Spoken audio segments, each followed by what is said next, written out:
प्रतियोगी परीक्षाओं की तैयारी करने वाले सभी छोटे भाई बहनों को मेरा प्यार भरा नमस्कार। जैसा कि हमने कल आपसे वायदा किया था, आज हम बात करेंगे सांख्यिकी की स्टैटिस्टिक्स की, जिसमें आज हम बात करेंगे मीन एंड मीडियन, माध्य और माध्यिका की। इसमें कुल मिलाकर के दोनों में ही बात कर रहा हूं मैं। आंकड़ों को 3 तरीके से प्रदर्शित किया जाता है। उन तीनों तरीकों को कैसे डील करना है और किस तरीके से आप अपने उत्तर को जल्दी और सही निकाल सकते हैं, आज हम इसी पर बात करेंगे। पहला क्वेश्चन आपके सामने ये रहा, माध्य। बात में चाहे समांतर माध्य की करूं चाहे औसत की करूं, दोनों ही चीजें समान है और दोनों ही चीजों का मामला क्या है? बराबर बराबर का बंटवारा, बराबर बराबर का बंटवारा। तो जब हम माध्य या औसत की बात करते हैं तो इसका जो मूल सूत्र जो होता है, मूल सूत्र मतलब माध्य, माध्य बोले और चाहे औसत बोले, औसत बोले, इसका जो मूल सूत्र होता है वो क्या होता है? वो होता है योग बटे संख्या। ये तो तब के लिए है जब बात किसकी कही जाती है? जब इसमें सिंगल डाटा रहता है, सिंगल डाटा, सिंगल डाटा है, ठीक है। अब इसी में कई बार 2 डाटा आ जाते हैं, एक तरफ संख्या रहती है अलग अलग और एक तरफ आवृत्ति रहती है अलग अलग। तो अब संख्या को हम किससे रिप्रेजेंट करते हैं? x से, और इसको f से। ऐसी स्थिति में जो माध्य निकलता है, माध्य निकलता है वो क्या होता है? वो होता है sigma fx upon sigma f। ये कंडीशन आती है, ठीक है। तीसरे तरीके में जहां पर वर्गांतर दिया रहता है, वर्गांतर, वर्गांतर, तो वर्गांतर में हम क्या निकाल लेते हैं? मध्यमान। क्या निकाल लेते हैं? मध्यमान। और इसी को हम बोल देते हैं ये कंडीशन, ठीक है। बाकी का सवाल यही है। हाँ, अब सवालों को छोटा करने के लिए कई बार हम एक कल्पित माध्य मान लेते हैं। तो जब कल्पित माध्य मान लेते हैं तो कल्पित माध्य को जोड़ दिया जाता है, ठीक है। वो तो सभी में यूज करेंगे, देखते हैं कैसे। जैसे अब इस सवाल का अगर हमें माध्य निकालना है तो अब 2 तरीके हैं। देखिए, पहला इसका ये है मामला कि शुरुआत 132 से हुई है और अंत कहां पर हुआ है? 148 पर। और इसके बीच में टोटल कितनी संख्याएं दी गई हैं? 5। मतलब डाटा के बीच का जो फर्क है वो काफी कम है। तो जब ऐसे सवाल आ जाते हैं, अब चूंकि 3 अंकों वाला है तो जोड़ना भी थोड़ा सा मुश्किल काम हो जाएगा, ठीक है। तो सबसे बेहतर तरीका ये कि किसी भी एक संख्या को आप माध्य मान लीजिए। जैसे मान लीजिए अगर मैंने 144 को माध्य मान लिया तो संख्या में से इसको आपको घटाना है। 132 में से 144 घटाएंगे, कितना आ जाएगा? ऋण 12। 140 में से 144 घटा देंगे, कितना आ जाएगा? ऋण 4। 144 में 44 घटाएंगे तो 0 ही आएगा, इनको जोड़ते जाना है, ठीक है। फिर 136 में से 144 घटाएंगे, कितना आ जाएगा? ऋण 8। 148 में से 144 घटाएंगे तो कितना आ जाएगा? धन 4। और 5 संख्याएं हैं तो ये 5 आपने लिया, कितना था? 144 धन ये। अब देखिए, धन 4 और ऋण 4 क्या हो जाएगा? कैंसिल। 12 और 8 जुड़ के कितना बनेगा? ऋण 20। ऋण 20 बटे 5 करेंगे तो 5 चौके 20, मतलब आपका मामला हो जाएगा 144 ऋण 4, मतलब उत्तर हो जाएगा 140, ठीक है। ये तो हुआ डायरेक्ट तरीका, लेकिन इस तरीके का इस्तेमाल आपको तभी करना है जब आंकड़ों के बीच का अंतर ज्यादा ना हो, ठीक है। बात करते हैं अगले सवाल की। अब देखिए यहां पर ये कर्मचारी और वेतन, इसको देख करके ये मत सोच लीजिएगा कि डबल डाटा वाला मामला, सिंगल डाटा। देखिए 1 2 3 ये वास्तव में क्रम संख्या दी गई है, केवल क्रम संख्या। अब यहाँ भी आप देखो, सबसे छोटा डाटा कौन सा है? 31। और सबसे बड़ा डाटा कौन सा है? तो 78। मतलब यहाँ पर भी डिफरेंस ज्यादा नहीं है, डिफरेंस ज्यादा नहीं है। तो हम क्या करेंगे? हम ये करेंगे कि किसी भी एक डाटा को, किसी भी एक को हम मान लेंगे माध्य। ये हम ले लेते हैं 60 को। 60 को हमने ले लिया। अब देखिए आप 44 में से 60 को घटाएंगे तो कितना आ जाएगा? ऋण 16। 48 में से 60 घटाएंगे, कितना आ जाएगा? ऋण 12। 31 में से 60 घटाएंगे तो कितना आ जाएगा? ऋण 29 आएगा, ऋण 29। 65 में से 60 घटाएंगे तो धन 5। 57 में से 60 घटाएंगे, ऋण 3। 37 में से 60 घटाएंगे, कितना आ जाएगा? 23, तो ऋण 23। 48 में से 60 घटाएंगे, ऋण 12। 78 में से 60 घटाएंगे तो कितना आ जाएगा? 18। और 60 में से 60 घटाएंगे तो 0 ही आना है, तो कोई मतलब ही नहीं है। ये हो गया। अब आप देखो, धन वाली संख्याएं केवल 2 ही हैं, ये वाली, एक 5 है और एक 18 है। तो 18 और 5 23, 23 को कैंसिल कर दीजिए। अब देखिए बटे में टोटल संख्याएं हैं कितनी? तो 10 है। अब आप इनको जोड़ लीजिए, इनको जोड़ लीजिए। तो ये अब जोड़ना थोड़ा आसान हो गया। देखिए 6 तो 8 9 17 3 20, 20 और 2 22, 22 की 2, 2 1 3, 3 1 4, 4 2 6, 6 और 1 7, 7 माइनस में है और बटे कितना 10, मतलब ये मामला है ऋण 7.2 का। अब आपने लिया कितना था, 60 लिया था, तो धन 60 और कर दीजिए। तो उस 60 में से 8 घटाएंगे तो कितना आ जाएगा 52, और 0.2 है, इसको पूरा करने के लिए 0.8 की जरूरत है, मतलब आपका उत्तर हो जाएगा 52.8।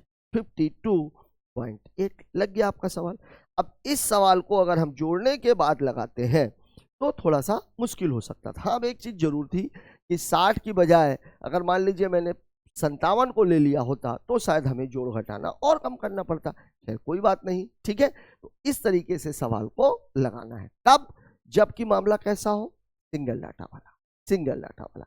अब एक और सवाल देखते हैं ऐसे ही। इस सवाल को आप देख लीजिए 65 66 67 68। अब ये देखिए इस सवाल में क्या है, ये डबल डाटा, ये क्रम में दिया हुआ है क्या संख्या, बिल्कुल क्रम में नहीं, ये क्रम संख्या तो है नहीं, ठीक है। तो क्रम संख्या जब नहीं है तो भैया ये है x और ये है f, यही तो मामला है, ठीक है ना।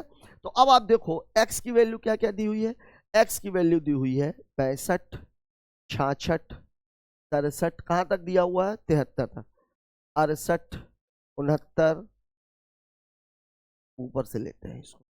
x का जो डाटा है वो कितना है 65 66 67 68 69 70 71 72 और 73, ठीक है। और जो इसकी फ्रीक्वेंसी दी गई है f जो दिया गया वो कितना है, इसका है 1, इसका है 4, इसका है 5, ये है 7, फिर है 11, फिर है 10, 10 के बाद कितना है 6, 6 के बाद कितना है 4 और 4 के बाद कितना है। अब आप देखिए थोड़ी सी बड़ी संख्या दिख रही है, बड़ी संख्या दिख रही है, क्रम में है, तो क्यों ना हम एक काम करें, अपने मर्जी से एक हम कल्पित माध्य मान लेते हैं, जैसे हमने पिछली बार माना। तो इसका कल्पित माध्य चूंकि ये क्रम से है, तो अब आप देखो टोटल कितनी संख्या है 3 3 6, 6 और 3 9। एक काम करते हैं 4 इधर की 4 इधर की छोड़ देते हैं, मतलब ये और ये छोड़ देते हैं, हम कल्पित माध्य मान लेते हैं 69। 69 अब आप देखिए 65 में से 69 घटाएंगे कितना आ जाएगा ऋण 4, तो ये कितना हो जाएगा ऋण 3, ये ऋण 2, ये ऋण 1, ये 0, ये 1, ये 2, ये 3 और ये 4। अब देखिए गुणा करना कितना आसान हो गया। देखिए अब आप इसको गुणा करेंगे, ये f है, ध्यान रखिएगा ये f है, ठीक है। तो ये कितना हो जाएगा 4 एकम 4, 4 तिहाई 12, 5 दूनी 10, 7 एकम 7, ठीक है, ये तो 0 ही आएगा। 10 एकम 10, 6 दूनी 12, 4 तिहाई 12 और 4 दूनी। अब जो जो कट रहा है पहले आप उसको उड़ा दीजिए, ये 12 से इस 12 को आप काट सकते हो, ठीक है भाई, इस 10 से इस 10 को आप काट सकते हो, ठीक है भाई। अब आप देखिए ये है 7 4 11, ऋण में 11 है, तो ऋण में 11, तो अगर मैं इसको ऋण 11 कर दूं तो बचेगा कितना 1, तो 8 और 1 कितना बचा, ये 8 और 1 कितना बचा, ये 9। अब इनका जो सम है f का, ये वाले का सम, ये कितना है 4 1 5 5 10 7 17, 17 11 28, 28 10 38, 6 44, 44 4 48 और 2 50, तो ये हो गया 9/50। ध्यान दीजिएगा ये।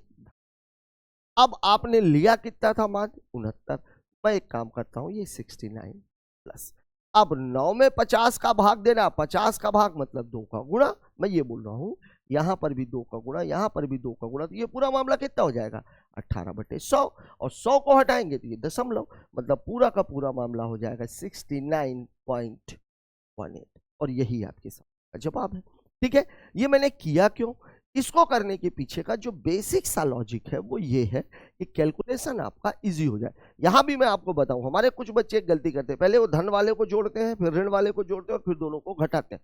बिल्कुल ऐसा मत कीजिए, ठीक है। पहले तो जो दिख रहा है भैया, धन 12 है ऋण 12 है, तो ये तो आपस में कैंसिल ही करेगा, धन 10 है ऋण 10 है, ये भी आपस में कैंसिल करेगा। अब ऋण में आपके पास 11 है, धन में आपके पास 20 है, तो 20 में से 11 घटा देंगे 9 ही आ जाएगा। मैंने क्या किया, देखिए 7 4 11 था, 12 में से 11 घटा दिया, 1 आ गया, 8 और 1 9, और टोटल जो हमारी सिग्मा एफ थी वो कितनी थी 50, तो 9/50 हो गया। लग गया आपका क्वेश्चन, ठीक है। एक आध क्वेश्चन और देख लेते हैं। ये वाला सवाल देखिए, अब इस वाले सवाल में क्या है, एक दिक्कत आएगी। देखिए स्टार्टिंग हुई है 10 से, लास्ट हुआ है 750। बहुत ज्यादा डिफरेंस है 10 और 750 के बीच में कितना, एक दो अंकों की सबसे छोटी संख्या है और 750 3 अंकों की, वो भी काफी बड़ी है। तो ऐसे सवालों को लगाने के लिए आप इसमें बीच में कोई कल्पित माध्य नहीं मान सकते और नहीं मानना चाहिए। अगर आप मानते हो तो सवाल में कैलकुलेशन बढ़ जाएगा और सांख्यिकी केवल और केवल कैलकुलेशन मांगती है। आपका कैलकुलेशन जितना बढ़िया होगा आप सवाल को उतनी ही जल्दी हल कर पाओगे। अब यहाँ पे हमें क्या करना चाहिए, यहाँ पर सीधा सीधा हमें बेसिक से जाना चाहिए और हमारा बेसिक क्या कहता है, योग बटे संख्या। ये हमारी कहानी है। अब आप देखो इसको जोड़ लेते हैं, तो कितना हो जाएगा, ये 7 7 9 7 16 5 21 21 21 5 26 26 26 26 26 की 6 2 बचा 2 1 3 3 1 4 4 2 6 9 6 15 15 7 22 22 5 27 27 और 5 32 32 32। आप चाहो तो ऐसे लिख दो, हासिल नहीं लेना है तो। अभी देखिए इधर तो कुछ बचा नहीं है, ये हो चुका है। 1 1 2 2 1 3 3 2 5 7 5 12 12। अब 3 को अगर मैं इसमें जोड़ूंगा तो ये टोटल हो जाएगा 1526। टोटल आंकड़े हैं कितने, 1 2 3 4 5 6 7 8 9 9 आंकड़े हैं, बटे 9 कर दिया। 9 एक कम 9, 6 बचेगा 62, 9 पन्ना 45, 9 छक्का 54, 8 बचेगा 86, 9 नमा 81, 5 बचेगा 9 पन्ना 45, फिर 5 बचेगा 9 पन्ना 45। या आप इसको ऐसे भी बोल सकते हो कि 169.6 और यही आपके सवाल का जवाब हो जाएगा। ठीक है, तो यहाँ पे आपने क्या देखा, यहाँ हमने ये देखा कि अगर आंकड़े आसपास है, मतलब सबसे छोटे आंकड़े और सबसे बड़े आंकड़ों के बीच में बहुत ज्यादा डिफरेंस नहीं है, तो वहां सवाल को कल्पित माध्य मान करके लगाना है। लेकिन अगर डिफरेंस बहुत ज्यादा है, जैसे यहां पर है 10 और 750, तब आपको सवाल को बेसिकली जोड़ने के बाद आपको संख्या का भाग दे देना है, सवाल का उत्तर आपके सामने होगा। एक सवाल वर्गांतर वाला कर सकते हैं, ये आप लोग कर लीजिएगा। ठीक है, इसमें भी आप मान सकते हो, देखो आप 2 2 4 2 6, इसमें 52 को या 53 को आप कल्पित माध्य ले लीजिए, लग गया सवाल। 52 को ही ले लेंगे, क्वेश्चन बहुत आसान हो जाएगा। ये आप लोगों के लिए है। ठीक है, ये भी अब देखिए 125 133 141 173 182। अब ये कितना है, 7 5 4 1 3, किसी भी एक को ले लीजिए आप। ठीक है, क्यों, क्योंकि 125 सबसे छोटा है, 182 सबसे बड़ा है। ठीक है, तो आप बहुत आसानी के साथ इस सवाल को भी कर सकते हैं। एक हम ले लेते हैं ये वाला क्वेश्चन, देखिए इन सवालों में क्या है। अब आपको प्राप्तांक दिया हुआ है, प्राप्तांक की जो सीरीज है वो कितना है, 0 से 4, 4 से 8।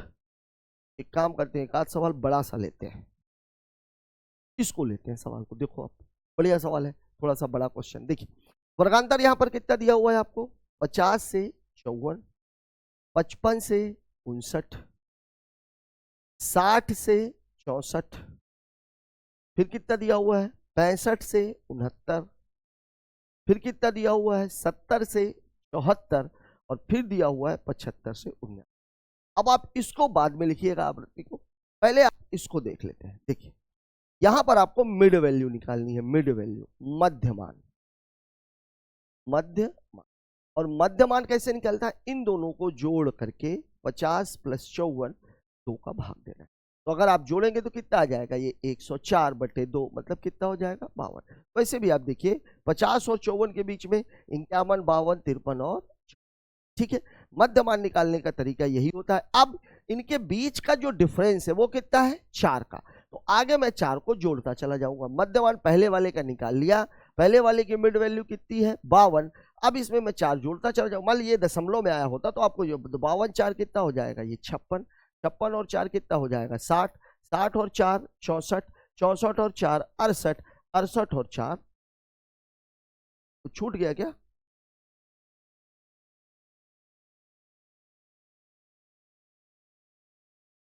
आधी 4 तो था, एक कुछ गड़बड़ हो गई क्या,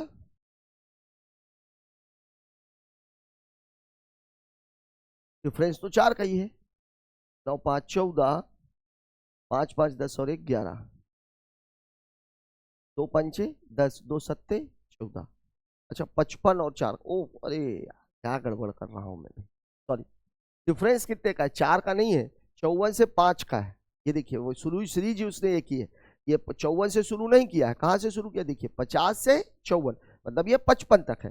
तो 59 में से 54 आप घटाएंगे तो कितने का डिफरेंस आएगा, 5 का। तो आपको 5 जोड़ना है। ये हो गया 52, ये हो गया 57, ये हो गया 62, 65 से 69 के बीच में 67, 67 और 5 72, 72 और 5 70। ये आपकी मिड वैल्यू आ गई। अब मिड वैल्यू चूंकि बड़ी बड़ी है, बड़ी बड़ी है, तो यहां पर आप अपनी मर्जी से किसी भी एक संख्या को ले लीजिए। मर्जी से मतलब बीच वाली, देखिए 3 और 3, इन दोनों को ले लीजिए, इन दोनों में से किसी एक को ले लीजिए। तो यहां पर मैं क्या करूंगा, यहां पर मैं ये करूंगा, आवृत्ति देखूंगा, आवृत्ति किधर है। तो देखिए जो आवृत्ति ये किसकी है, इसकी कितनी है, 1 है, इसकी कितनी है, 9 है, फिर ये कितनी है, 18 है, फिर ये कितनी है, 36 है, फिर ये कितनी है, 25 है, और ये कितनी है, 11। ये कहानी है आपकी। अब आप देखिए इधर वाली ज्यादा है, इधर वाली ज्यादा है, तो मैं एक काम करता हूं, 62 और 67 में से मैं 67 को ले लेता हूं। ठीक है, ये मैंने अपनी मर्जी से ले लिया। अब आप देखिए 52 में से 67 घटाएंगे कितना आ जाएगा, ऋण 15। 57 में से 67 घटाएंगे कितना आ जाएगा, ऋण 10। 5 के अंतर से ही जाना है, ये ऋण 5, ये 0, ये 5, और ये कितना हो जाएगा, 10। अब आप देखिए जो सबसे बड़ा वाला डाटा है यही 0 हो गया। तो अब यहाँ कैलकुलेशन आपके पास बचा नहीं। इनका गुणा करेंगे तो कितना आ गया, ये ऋण 15, इसका गुणा करेंगे कितना आ जाएगा, ऋण 90, ये भी कितना करेंगे तो कितना आ जाएगा, ऋण 90। 36 में ये तो 0 ही आना है, 25 पंचे 125 हो जाएगा, और 11 दहाम 110 हो जाएगा, 110 हो जाएगा। ठीक है, अब यहीं पे आप थोड़ा सा कैलकुलेशन कर लीजिए। देखिए इस 90 में 110 में से अगर मैं 90 को घटाऊंगा तो यहाँ कितना बचेगा, 20। ये दोनों कैंसिल हो गए। ठीक है, 125 में से अगर मैं 15 को घटाऊंगा तो कितना बचेगा, 110, ये भी कैंसिल हो गया। ठीक है, 110 में से मैं 90 को घटा दूंगा तो कितना बचेगा, 20, ये बच गया 20। अब आपके पास डाटा कौन सा, 20 और 20 40। अब जो आवृत्ति का सम था वो कितना था, वो आप निकाल लीजिए। 9 1 10, 18 10 28, 28 6 34, 34 20 54, 54 और 5 59, 59 20 79, 1 80 और 10 ये 90 है। ठीक है, तो ये हो गया 90, और कल्पित माध्य आपने लिया कितना था, तो 67, ये हो गया 61 प्लस ये 0 से ये 0 कैंसिल। 4 में से 9 जाएगा तो 9 चौके 36, 9 चौके 36 जाता ही जाएगा, मतलब 67 प्लस 0.44। तो आपके सवाल का जवाब हो जाएगा 67.44, और यही आपके सवाल का जवाब है, यही आपके सवाल का जवाब है। लग गया क्वेश्चन। अब इस सवाल को लगाने के लिए अगर आप मिड वैल्यू में सीधे सीधे अगर आप गुणा करने की कोशिश करते तो क्या होता, सवाल थोड़ा सा लेंदी हो गया होता, सवाल थोड़ा सा लेंदी हो जाता। तो जब कभी भी ये मिड वैल्यू वाली मतलब जो x की जो मामला है, इसी को हम x मान करके चलते हैं, ये x है आपका और ये आपका f है। ठीक है, इसको अलग कलर से लिख देता हूं मैं, ये है आपका x और ये है आपका f। अब x की जो वैल्यू है अगर ये बड़ी आ रही है तो बेहतर ये है कि आप कोई एक डाटा को माध्य ले लीजिए, किसी भी एक डाटा को। अब इसमें भी लेते टाइम पे हमें ये देखना, जैसे मान लीजिए अगर मैंने 62 को लिया होता तो मुझे ये 36 वाली संख्या पे गुणा करना पड़ता, 5 का गुणा करना पड़ता, और मेरा जो डाटा है वो किस में आ गया होता, माइनस में आ गया होता। तो ये भी आपको थोड़ा सा ध्यान रखना, और इसमें है ऐसा कुछ भी नहीं। ठीक है, बात कर लेते हैं अगले क्वेश्चन की। एक ये सवाल आप देख लीजिए, ये सवाल आप देख लीजिए, एक आपकी प्रैक्टिस के लिए हो ही जाएगा ये।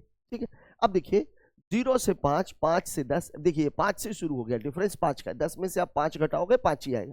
इसमें से इसको मत घटाना, इसमें से इसको, इसकी उच्चतर सीमा और इसकी उच्चतर सीमा, डिफरेंस आपको ऐसे ही मिलेगा। तो अब आप देखिए मैं डायरेक्ट इसको मैं आवृत्ति को नहीं लिखता हूँ, मैं सीधा मिड वैल्यू पे आ जाता हूँ। मिड वैल्यू पे तो देखिए इसकी मिड वैल्यू कितनी हो जाएगी, 2.5।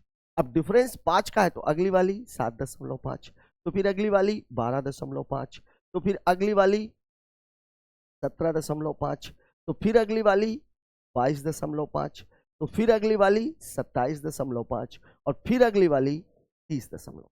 ये आ गई आपकी। अब ये वास्तव में अगर आप लोगों को समझ में नहीं आ रहा है, ये 0 से 5 है, ये 5 से 10 है, ये 10 से 15 है, ये 15 से 20 है, ये 20 से 25 है, ये 25 से 30 है, और ये है 30 से 35। ये कहानी है इसकी, इतनी तो कहानी है। अब इसको मैंने किया क्या, पहली मिड वैल्यू निकालने के लिए मैंने 0-5/2 किया, तो इसकी वैल्यू आ गई 2.5। इसकी उच्चतर सीमा और इसकी उच्चतर सीमा के बीच का डिफरेंस 5, बस इसी में मैं 5 जोड़ता चला गया। ठीक है, अब सवाल को MB को जो मिड वैल्यू को है, इससे आपके सवाल को तो लगाना नहीं है। क्यों? क्योंकि एक तो दशमलव वाला मामला आ गया। अब इसको खत्म करना है, तो अब आप देखिए टोटल डाटा कितना है, 1 2 3 4 5 6 7। बीच वाले को हम मान लेते हैं, तो देखिए 3 इधर छोड़ दीजिए, 3 इधर छोड़ दीजिए, इसको मैं ले लेता हूं। ये हो गया डाटा। तो जो x आपका निकलेगा 2.5 और 17.5 के बीच में डिफरेंस 15 का, 7.5 17.5 के बीच डिफरेंस 10 का, इसके बीच का डिफरेंस 5 का, ये 0 हो गया, तो ये 5 हो गया, ये 10 हो गया, और ये कितना हो गया? ठीक है। अब देखिए आपकी जो आवृत्ति दी गई है वो कितनी दी गई है, इसकी दी गई है 5, इसकी 10, इसकी 14, इसकी 20, इसकी 35, इसकी 15 और इसकी 1। अब आप गुणा कर लीजिए, ये आपका f है, तो जो fx निकलेगा 15 बना 75 माइनस 75, 10 दाहम 100 माइनस 100, 14 पंचे 70 माइनस 70, ये तो 0 ही रहेगा। 35 पंचे 25, 5 3 15 2 17, 15 दाहम 150 और 15 कम, ये डाटा है आपका। अब आप देखिए इसको घटाना कैसे। देखिए यहाँ पे 100 है, यहाँ पे 150 है, मैं एक काम करता हूँ, इसको और इसको कैंसिल कर देता हूँ, यहाँ से बच जाएगा 50। ठीक है, ये 175 है, ये 75 है, इसको और इसको कैंसिल कर देता हूँ, यहाँ से बच जाएगा। ठीक है, अब आप देखिए 70 अभी भी जिंदा है, तो मैं एक काम करता हूँ, इस 100 में से 70 को भी घटा देता हूँ, बच जाएगा। ठीक, अब आप देखिए कितना बचा, 50 30 80, 80 और 15 कितना हो गया, ये 95, ये 95 हो गया। अब जो f का योग था ये कितना था, 5 10 15 14 29 20 49, 49 और 5 54, 54 और 30 84, 84 और 5 89, 10 99 और 1 ये डाटा है 100 का, मतलब बटे कितना हो जाएगा 100। अब कल्पित माध्य आपने लिया कितना था 17.5, ये ले लीजिए 17.5 धन। अब इसका भाग दोगे तो क्या आ जाएगा 17.5 धन 0.95 जोड़ दीजिए 5 9 और 5 14, 17 और 1 18, 18.45, ये आपके सवाल का क्या हो जाएगा जवाब। ये आपके सवाल का क्या हो जाएगा जवाब। लग गया क्वेश्चन। अब इस सवाल को अगर हमने मिड वैल्यू के बाद x जो हमने निकाला कल्पित माध्य मान करके, अगर वो नहीं निकाला होता तो इस सवाल में क्या होता, इस सवाल में सीधा सीधा ये हो गया होता कि आपको दशमलव में गुणा करते करते आप पागल हो जाते, ये होना था। तो साथियों माध्य निकालते समय पर आपको ये बातें ध्यान में रखनी है। वैसे रेलवे के एग्जाम में चूंकि एक ही नंबर का क्वेश्चन आता है, इतने बड़े डाटा नहीं आएंगे, हो सकता है वो यहां तक का दे दे, क्योंकि एग्जामिनर केवल आपसे ये देखना चाह रहा है कि आपसे स्टैटिक्स आ भी रही है कि नहीं आ रही है, और आंकड़ों को आप कितने बेहतर तरीके से विजुलाइज करते हैं। मैथमेटिक्स टोटल विजुलाइजेशन का काम है। मैथ्स को जितना अच्छा आप देख पाओगे उतना ही अच्छा आप उसको अटेम्प्ट कर पाओगे, ये बात आपको याद रखनी है। तो साथियों काम करते हैं, माध्यिका का जो पार्ट है इसे हम अगले हिस्से में ले लेते हैं, और कल हम बात करेंगे, मतलब नेक्स्ट वीडियो में हम बात करेंगे माध्यिका की। तो माध्य के जो आज के सवाल थे, एक आध सवाल और भी है क्या माध्य का, देख लेते हैं। माध्य ज्ञात कीजिए, ये देखिए ये भी एक माध्य का ही क्वेश्चन है। ठीक है, तो माध्य के जो सवाल है ये आपकी प्रैक्टिस के लिए हो जाएगा। तो माध्य के आज का जो वीडियो है उसे हम यहीं पर खत्म करते हैं, फिर आगे कल हम बात करेंगे मीडियन की, माध्यिका की। आज का ये वीडियो आपको कैसा लगा कमेंट बॉक्स में जरूर बताएं। मिलते हैं कल मीडियन माध्यिका के साथ, तब तक के लिए